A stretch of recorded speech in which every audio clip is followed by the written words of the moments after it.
Hello student, welcome to Edumantra. কেমন আছো সবাই? আশা করি তোমরা প্রত্যেকে খুবই ভালো আছো। তো অলরেডি আমার চলছিল, তোমরা জানো যে পার্লামেন্টের ইলেকশন অলরেডি হয়ে গেছে। সেই রিলেটেড কারেন্ট টপিক যা আছে সেইগুলো আমি তোমাদের সঙ্গে ডিসকাস করছি, যেটা অ্যাজ এ ইন্ডিয়ান হিসাবে আমাদের তো জেনে রাখা প্রয়োজনই। প্লাস তোমরা যারা কম্পিটিটিভ এক্সামের জন্য তোমরা যারা প্রিপারেশান নিচ্ছ তাদের জন্য তো আরও গুরুত্বপূর্ণ, কারণ যেহেতু আমাদের as a whole Indian polity পড়তে হয় এবং কারেন্ট ঘটনাগুলো ঘটেছে সেই রিলেটেড জিনিস যদি আমরা কারেন্টের সঙ্গে যদি একদম তাল মিলিয়ে পড়ে নিতে পারি তাহলে মাথায় একদম গেঁথে যাবে। তো চলো আজকের আমি তোমাদের সঙ্গে ডিসকাস করব কি, সেটা আমি পরে আসছি। আমি যেগুলো অলরেডি ডিসকাস করে ফেলেছি সেগুলো কি কি। প্রথমে আমি তোমাদেরকে হাং পার্লামেন্ট কি সেটা আমি বলেছিলাম, মাল্টি পার্টি সিস্টেম কি বলেছিলাম, ভারতীয় রাজনীতিতে চন্দ্রবাবু নাইডু ও নীতিশ কুমারের নামটা কেন শিরোনামে আছে, দেখো আমি এগুলো সমস্ত কিছু অলরেডি বলে দিয়েছি। যারা তোমরা দেখোনি তোমরা দেখে নাও, কিছু না কিছু তোমরা জানতে পারবে, আশা করি তোমাদের ভালোই লাগবে। ঠিক আছে, নো কনফিডেন্স মোশন কি, এগুলো অলরেডি যেহেতু এগুলো হাইলাইটেড হট টপিক চলছে, রেগুলার পেপার পত্রিকা খুললে আমরা সেগুলো দেখতে পাই। তো এগুলো আমাদের মনে হয় এগুলো পড়ে রাখা দরকার, পরীক্ষায় কিন্তু এগুলো কাজে লাগবে। আর সবসময় পরীক্ষার জন্য নয়, অ্যাজ এ হোল আমি তো বললাম একজন ইন্ডিয়ান হিসাবে তোমার জেনে রাখাটা দরকার। ঠিক আছে, তারপরে আমরা শিখলাম কি যে মন্ত্রী হতে গেলে কি কি যোগ্যতা লাগবে, কি কোয়ালিফিকেশান লাগে। হ্যাঁ, ভারতে সর্বাধিক কতজন মন্ত্রী হতে পারে, নির্মলা সীতারামনজি ভোটে না দাঁড়িয়েও কিভাবে অর্থমন্ত্রী হলেন। ঠিক আছে, এই সমস্ত কিছু আমি অলরেডি তোমাদের সঙ্গে আমি ডিসকাস করে দিয়েছি, তোমরা যারা দেখোনি তারা একটুখানি দেখে নাও। তো আজকের আমি আলোচনা করবো তোমাদের সাথে লোকসভার সদস্যদের শপথ বাক্য কে পড়ায়। আমি আগের দিন তোমাদেরকে বলেছিলাম প্রোটেম স্পিকার কি, তার কাজ কি, বিরোধী দল ও বিরোধী দলনেতা কিভাবে হয়। ঠিক আছে, সেটা আমি আজকে তোমাদের সাথে একটার পর একটা আলোচনা করে দিচ্ছি। প্রথমে আসো যে লোকসভার সদস্যদের শপথ বাক্য কে পাঠ করায়। দেখো, লোকসভার সদস্য হতে গেলে তার কি কোয়ালিফিকেশান লাগে আমি লাস্ট ভিডিওতে আমি কিন্তু তোমাদের সাথে আলোচনা করেছি। ওকে, রাজ্যসভার সদস্য হতে গেলে কি লাগে আমি আলোচনা করেছি। দেখো, লোকসভার সদস্যদের শপথ বাক্য পাঠ করায় এই রিলেটেড একটা আর্টিকেল আছে, article 99 of the Indian constitution. ঠিক আছে, সেখানে বলা হয় কি যে লোকসভার যারা সদস্য আছে তাদেরকে শপথ বাক্য পাঠ করাবে president or someone appointed by him. কে শপথ বাক্য পাঠ করাবে? President or some person appointed in that behalf by him. ঠিক আছে, দেখো অলরেডি আমরা দেখতে পাবো কি যে এই যে নতুন যে 18th লোকসভা যেটা তৈরি হলো তার কিন্তু এখনো পর্যন্ত কিন্তু মানে যারা সদস্য যারা হয়েছে তাদেরকে কিন্তু শপথ বাক্য পাঠ করানো এখনো হয়নি। ঠিক আছে, তোমরা জানো সামনে এই মাসের 24 তারিখে আমাদের স্পেশাল অধিবেশন শুরু হচ্ছে। 24 তারিখ এবং 25 তারিখ দুই দফায় সমস্ত এমপিদেরকে মানে লোকসভার এমপিদেরকে মানে শপথ বাক্য পাঠ করানো হবে। তারপরে 26 তারিখে হবে স্পিকারের নির্বাচন। ঠিক আছে, তো যেহেতু স্পিকারের নির্বাচন 26 তারিখে হবে, তো স্পিকারের নির্বাচন কিভাবে হয় কি ব্যাপার আমি নেক্সট ভিডিওতে তোমাদের সেই রিলেটেড বা স্পিকার হতে গেলে তার কোয়ালিফিকেশন কি লাগে। রিসেন্টলি আমরা দেখছি যে স্পিকার নির্বাচন নিয়ে একটা বেশ সুন্দর চলছে, একটা বেশ রাজনীতি চলছে। হ্যাঁ, আমরা দেখবো যে ইন্ডিয়া জোট অলরেডি বলেছে, তারা বিরোধী থাকা সত্ত্বেও তারা কিন্তু বলেছে যে চন্দ্রবাবু নাইডুরা যদি প্রার্থী দেয় তাহলে ইন্ডিয়া জোট চন্দ্রবাবু নাইডুকে সমর্থন করবে। কেন করলো এটা? ঠিক আছে, তো এই সমস্ত কিছু আমাদেরকে জানতে হবে, জেনে রাখাটা প্রয়োজন। ঠিক আছে, তো চলো যেটা আমি বলছিলাম দেখো আমি লেখা আছে speakers election during special 8-day parliament session from June 24। ঠিক আছে, তো কি বলছে যে নতুন যারা সদস্য হলো লোকসভা যারা এমপি হলো তাদেরকে শপথ বাক্য পাঠ করানো হবে। দেখো on June 24 and 25 new members of parliament will taking their oaths according to the source. তাহলে সোর্স থেকে এটা জানা গেছে। ওকে, তাহলে তাদেরকে শপথ বাক্য কে পাঠ করাবে? আমরা অলরেডি জানি যে আর্টিকেল 99-এ সে কথা বলা আছে যে তাদেরকে শপথ বাক্য পাঠ করাবে প্রেসিডেন্ট বা ওই কাজের জন্য নিযুক্ত করা হবে প্রেসিডেন্টের দ্বারা কোনো একজন ব্যক্তিকে।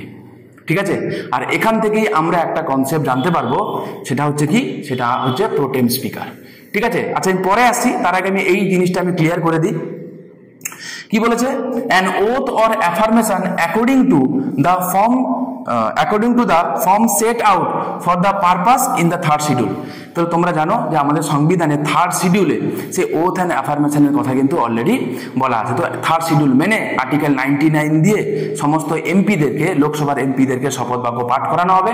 শপথ বাক্য পাঠ করাবে কে? প্রেসিডেন্ট বা তার দ্বারা নিয়োগকৃত কোনো একজন ব্যক্তি। ঠিক আছে, আচ্ছা এবারে আমরা একটা কোর কনসেপ্ট আমরা বুঝবো যে দেখো টোটাল যারা মন্ত্রীকে বাদ দিলে, মন্ত্রিত্ব পেয়েছে এমন তাদেরকে যদি আমরা বাদ দিই, কারণ তাদেরকে শপথ বাক্য পাঠ করেছে প্রেসিডেন্ট, আমরা অলরেডি দেখে নিয়েছি। ঠিক আছে। রিমেনিং যে কজন যারা কিনা এমপি আছে, রিমেনিং যে কজন এমপি আছে তাদেরকে শপথ বাক্য পাঠ করাবে তাহলে কে? প্রেসিডেন্টের ক্ষেত্রে মানে প্রেসিডেন্টের পক্ষে এই 500 জন ব্যক্তিকে শপথ বাক্য পাঠ করানোটা নিয়ার অ্যাবাউট ভেরি ডিফিকাল্ট। বুঝা গেল কি বললাম? Near about very difficult. কেউ শপথ বাক্য পাঠ করতে করতে কোনো একটা জায়গা প্রোনাউন্সিয়েশনে ভুল হয়েছে, তোমরা দেখে থাকবে, ম্যায় বলে চুপ করে থাকে, প্রেসিডেন্ট থাকে কিনা, তোমরা শপথ বাক্য যদি কেউ না দেখে থাকো দেখবে, ঠিক আছে। এবার তারপরে আমরা দেখি যখন লাইভ টেলিকাস্ট দেখি, কিছুক্ষণ পরে 2-1 জনকে শপথ বাক্য পাঠ করানোর পর আর প্রেসিডেন্টকে দেখা যায় না, তখন অন্য কোনো একজন ব্যক্তি শপথ বাক্য পাঠ করাচ্ছে। এই ঘটনাটা কেন ঘটে সেটাই হচ্ছে আমরা বুঝবো। বিকজ অফ এই পদটা pro tem speaker. Who is pro tem speaker? Who is pro tem speaker? What is pro tem speaker? আচ্ছা, বেসিক্যালি প্রোটেম স্পিকার হচ্ছে এমন একটা পদ যেটার কাজ হচ্ছে শপথ বাক্য পাঠ করানো, ঠিক আছে। কি বললাম? যার কাজ কি? শপথ বাক্য পাঠ করানো। ওই যে বললাম president or someone appointed by him. এবারে প্রেসিডেন্ট কি করে? একজন ব্যক্তিকে অ্যাপয়েন্ট করে অ্যাজ প্রোটেম স্পিকার। তাহলে তোমার জিজ্ঞাসা করবে প্রোটেম স্পিকারকে অ্যাপয়েন্ট করে কে? কে অ্যাপয়েন্ট করে? তাহলে প্রেসিডেন্ট। তার কাজ কি না? তার কাজ হচ্ছে নতুন যে সদস্যরা যারা এসছে, যারা লোকসভা যারা এমপি এসছে তাদেরকে শপথ বাক্য পাঠ করানো। কেন হয়? আমি যে বললাম যে একা প্রেসিডেন্টের পক্ষে এতজন ব্যক্তিকে শপথ বাক্য পাঠ করানোটা ইজ ভেরি ডিফিকাল্ট। বোঝা গেল? লাস্ট বারে মানে নতুন এখন প্রোটেম স্পিকার তো হয়নি, লাস্ট যে 17th লোকসভা যখন হয়েছিল তো সেখানে প্রোটেম স্পিকার ছিল ডক্টর বীরেন্দ্র কুমার। এই প্রোটেম স্পিকার হতে গেলে তার কোয়ালিফিকেশন কি লাগে? কি লাগে? একটাই কোয়ালিফিকেশন লাগে যে তাকে কিন্তু ওই হাউসের মেম্বার হতেই হবে, হতেই হবে। যেখানে মন্ত্রীর ক্ষেত্রে আমরা দেখেছিলাম 6 মাসের একটা কেস ছিল যে কোনো হাউসের মেম্বার না হওয়া সত্ত্বেও একজন ব্যক্তি কি হতে পারে না, সে মিনিস্টার হতে পারে। সেটা কিন্তু স্পিকারের ক্ষেত্রে ইজ নট অ্যাপ্লিকেবল, প্রোটেম স্পিকারের ক্ষেত্রে ইজ নট অ্যাপ্লিকেবল, ডেপুটি স্পিকারের ক্ষেত্রে ইজ নট অ্যাপ্লিকেবল। বোঝা গেল? যদি প্রোটেম স্পিকার হতে হয় বা প্রোটেম স্পিকার হিসাবে এমন একজন ব্যক্তিকে প্রেসিডেন্ট নিযুক্ত করবেন যিনি অলরেডি ওই হাউসের একজন মেম্বার। জেনারেলি হয় কি জানো তো, একজন সিনিয়র মোস্ট এমপি, জেনারেলি একজন সিনিয়র মোস্ট এমপিকে প্রোটেম স্পিকার হিসাবে অ্যাপয়েন্ট করে কে? প্রেসিডেন্ট। তাহলে আমরা শিখে গেলাম তাহলে যে যারা লোকসভা যারা মেম্বার আছে তাদেরকে শপথ বাক্য কে পাঠ করে? আমি আবারও বলি, তাদেরকে শপথ বাক্য পাঠ করায় প্রেসিডেন্ট বা সামওয়ান অ্যাপয়েন্টেড বাই হিম। বোঝা গেল?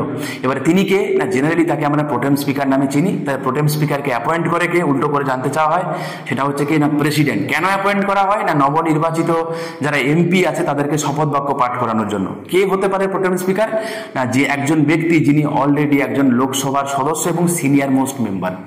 জেনারেলি হতেই হবে সবসময়, এমন কোনো কথা নেই। সাধারণত দেখা যায় কি একজন সিনিয়র মোস্ট এমপি, ঠিক আছে, সেটা বয়সে নয় কাজের দিক থেকে সিনিয়র যিনি, এমন একজন ব্যক্তিকে প্রোটেম স্পিকার হিসেবে অ্যাপয়েন্ট করে কে? তিনি হচ্ছে আমাদের প্রেসিডেন্ট। ঠিক আছে, তো লাস্ট 17th লোকসভার প্রোটেম স্পিকার ছিলেন ডক্টর বীরেন্দ্র কুমার। যখন নতুন স্পিকার চলে আসে, এইটা একটা টেম্পোরারি পোস্ট, মাথায় রেখো। প্রোটেম স্পিকারটা হচ্ছে একটা টেম্পোরারি পোস্ট, আজ আছে কাল নেই। শপথ বাক্য পড়ানো শেষ, বা প্রোটেম স্পিকার আর নো মোর, চলো, ঠিক আছে। তারপরে নতুন স্পিকার যিনি হবেন, হতে পারে প্রোটেম স্পিকার তিনি ভোটে দাঁড়িয়ে স্পিকার হতে পারেন, কিন্তু সেটা পরের কথা। বোঝা গেল? তো প্রোটেম স্পিকারের টেম্পোরারি পদ, ঠিক আছে। তো শপথ বাক্য পাঠ করানো শেষ, বা প্রোটেম স্পিকারের কাজও শেষ, ঝামেলা শেষ। ঠিক আছে, চলো নেক্সট আমরা কি দেখেছিলাম যে বিরোধী দল ও বিরোধী দলনেতা। দেখো, বিরোধী দলনেতা হতে গেলে আগে বিরোধী দল হতে হবে। বেসিক্যালি ভারতে 1977 সালের আগে কোনো বিরোধী দল বলে এরকম কোনো কনসেপ্ট ছিল না, কোনো বিরোধী দলনেতারও কোনো কনসেপ্ট ছিল না। কেন ছিল না? কারণ তখন দেখা যাবে কি যে সমস্ত সিটে কংগ্রেস একাই জিতে যেত। ঠিক আছে, কারণ বিরোধী দলের তকমা পেতে গেলে বেশ কিছু প্রোটোকল ফলো করতে হয়, সেটা সংবিধানে তো লেখা নেই, ঠিক আছে, একটা স্ট্যাটুতে আছে। কি বলা হয় না, বলেছে 110 সিট জিততে হবে। যে হাউসের বিরোধী দল হবে, মানে কোন একটা পলিটিক্যাল পার্টি, ওই হাউসে টোটাল যা স্ট্রেংথ, ওই হাউসের যা স্ট্রেংথ, তার 110 সিট পেতে হবে হচ্ছে ওই পলিটিক্যাল পার্টিকে, তবে বিরোধী দল হিসাবে তাকে মানা হবে। বোঝা গেল? তাহলে আমাদের তোমরা জানো যে 543টা এখন সিট, তাই তো 543টা, তাহলে 10 মানে 54.3, মানে রাউন্ড ফিগারে 55। তাহলে যদি কোনো একটা সিঙ্গেল পলিটিক্যাল পার্টি যদি 55টা বা তার বেশি সিট পেয়ে থাকে, তাহলে আমরা কি বলবো না, তাকে, সেই দলটাকে আমরা বিরোধী দলের তকমা দেব। বোঝা গেল। রিসেন্টলি আমরা দেখবো যে নতুন যে নির্বাচন হলো, কংগ্রেস কিন্তু 99খানা সিট জিতেছে। তো ডেফিনেটলি কংগ্রেস কি হলো? বিরোধী দল হলো। 18 লোকসভাতে কংগ্রেস হলো বিরোধী দল। তাহলে বিরোধী দলনেতা কি হবে? তো কংগ্রেস পার্টি যাকে ঠিক করবে দলনেতা হিসাবে তিনি হবে। তো মোটামুটি শোনা যাচ্ছে যে বিরোধী দলনেতা হয়তো মানে এই 18 লোকসভাতে হয়তো হবেন কে না, রাহুল গান্ধী। ঠিক আছে, সেটা দেখা যাক, সময় বলবে। লাস্ট কে ছিলেন? অধীর রঞ্জন চৌধুরী, তিনি ছিলেন। ঠিক আছে, আচ্ছা এবারে হচ্ছে 110 সিট, মানে আমি বললাম 543, তো রাউন্ড ফিগারে মোটামুটি 55টা সিট পেতে হবে। তো এটা পরীক্ষায় কখনো কখনো দেয়।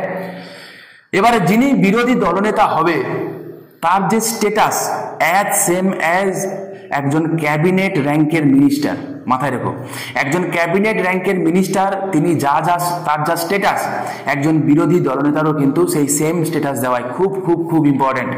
এবং এই বিরোধী দলনেতা হতে গেলে বা বিরোধী দলনেতা হতে গেলে তো হয়ে গেল, হলে কি হয় না, আমাদের সংবিধানে একটা কমিটি আছে, সংবিধান বলবো না, মাই মিস্টেক, সরি, ক্ষমা করে দিও, যে আমাদের পার্লামেন্টে একটা কমিটি আছে, ঠিক আছে, তার নাম হচ্ছে পাবলিক অ্যাকাউন্ট কমিটি। কি বললাম আমি?